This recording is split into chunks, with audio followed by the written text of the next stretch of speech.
Hey guys, welcome back to lesson number 20, and in today's video we're gonna go over loops, as I said in last video, lesson number 19. If you haven't checked it out, please go ahead and check it out. Share it to your friends, share this whole channel to your friends, subscribe and like, and hope you guys enjoy the video. Let's go. So loops in JavaScript is similar to loops in Python, which we're gonna go over in some time. So let's just get started. So open up your repl.it and we're gonna open up a new repl.it, and we're gonna go here and we're gonna go loops in JavaScript. Now open up your script tag and let's get coding. So just follow along and I will explain the code directly after and as soon as we have finished the code, because I want to write this as fast as we can and then explain later, or maybe I'll explain along the way. So first we need to make a variable, which is going to be colors, and then we're going to make a list. To make a list in JavaScript, we will have to use a square brackets, and then we list items inside double quotes, and then we separate items by using a comma outside the quotes, and then adding a new item by adding new quotes. So let's say red, and then outside, and then again blue, and then make a new one, green, yellow, and then cyan. Now we have this. And now we're going to start with the loop. So this is just a variable. Now the colors has all of these items inside of it. Now these items are listed in a specific way. How are they listed, you may ask? Well, they're listed in order as of 1, 2, 3, 4, 5. You may think, okay, so 1 to 5. No, it's not. It's actually 0, 1, 2, 3, 4. So the computer says that knows that there are 5 items, but the thing is it's labeled by 0, 1, 2, 3, 4. So if we go up here and we go 4 and then we open up the brackets. So this is where we start loops, and here is where we will be feeding the loops its statements, and then we'll be feeding it some arguments. So 4, and then we're gonna go I is equals to 0. Now we have a variable I and we're setting it to 0. Next we're checking if I is less than, or the value of I is less than colors dot length, which would be the length or the amount of items inside the colors variable.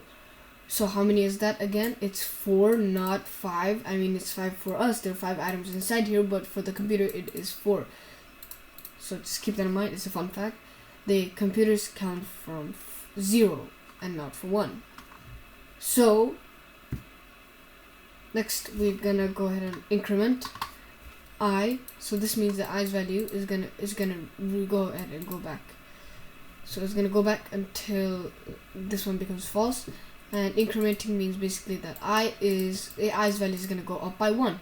So we can also specify I going up. So we can plus, and right now it's incrementing by 1. So I then becomes 1, and then it goes again and again and again until this becomes false, and the the code decides to stop. So variable text is equals to colors, and then don't forget the I, because colors I, and then we also need to know where, like which type, because colors we could be talking about a bunch of items here, so we need to know exactly one, and that is where the I comes into play. Now plus, then we add the line break. Now go ahead and do this, and now we just need to print this. So document dot write text. It is that simple. Yes. So let's go through this step by step. Let me just check how much time we have left. So we have around 5 minutes. Yeah, okay, nice. So variable colors, we have started off here. Variable colors, this is a list. We have made this a list. So a list is again made with brackets. The square brackets, not just normal brackets. It has to be square brackets. If it's just brackets, the code will result in an error. So for, and then this is where we start the loop. So for means basically, like, let's say for every time you hit someone, add points by 1. So that's for is your basically the start of a loop. So for, and then we feed it some statements. So I is equals to 0 is our first statement, which means it is read first. So the meaning of this is that it is read first, and that I is set to 0 before anything else happens, because otherwise the computer doesn't know what I's value is, and we cannot check if I is less than colors than length if we have not decided what I is equals to anything. So then after we've added these two statements, we can go ahead and move on to the next one, which is I++. Now I++ is basically incrementing. It is incrementing, it's not basically incrementing. Incrementing means that we're basically adding I's value and by 0.5. So by adding 2 pluses, this means we're adding it by 1. So what happens now is that as soon as this loop resets and it goes back up again to the I, or here the I has actually no, it goes back to the variable text in this line of code, in this argument. It has incremented I, and I has become as coming out with the value of 1. Now down to the text. The text here are a bunch of arguments, and they are basically therefore giving instructions to the loop, what it's supposed to do. So the loop, inside the loop, we have made a new variable. I don't know why I made that noise. We have our variable, and then we have the text. So we have a new variable named text, and then is equals to colors I.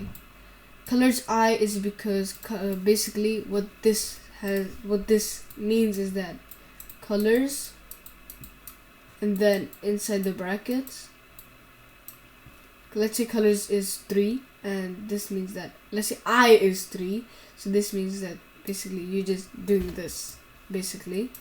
But the thing is, I's value is changing consistently, so it's changing all the time, so we can't just say, oh yeah, I is equals to 3, I is equals to 2, otherwise it will result in an error.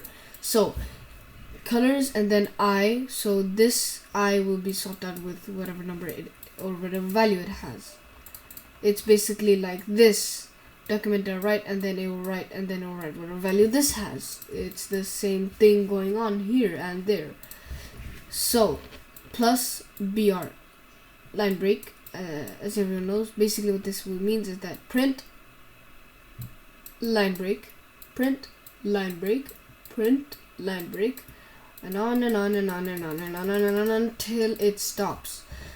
So to print, we just do document write text, and there you have your loop. So loops in JavaScript, and as you guys can see, it has printed red, blue, green, yellow, cyan in order. If I were to remove red from here, it will not result in any error, since we have made the code very flexible, and we haven't given it, so yeah, we haven't told the computer that, oh yeah, let me count how many items I've given you and I'll give you that many. So let's say someone accidentally deletes an item, or you have to delete an item, but you forget to swap the code out. The code will result in an error, and the longer your code is, the more complicated it is, and it's way harder to look for errors, because in coding anything can be a mistake. So you have to really like take it down to the tiniest detail, and writing your code like this also makes it very much more efficient, like I've done here by having colors.length and not just, specifying how many items there are in colors. This colors.length, the computer will read it by itself, because it's a big boy. It will read by itself how many items there are. And that is it for loops in JavaScript. Hope you guys have a great afternoon, day, morning, day. I guess share this video with your friends, please, and like and subscribe, and see you guys in the next video.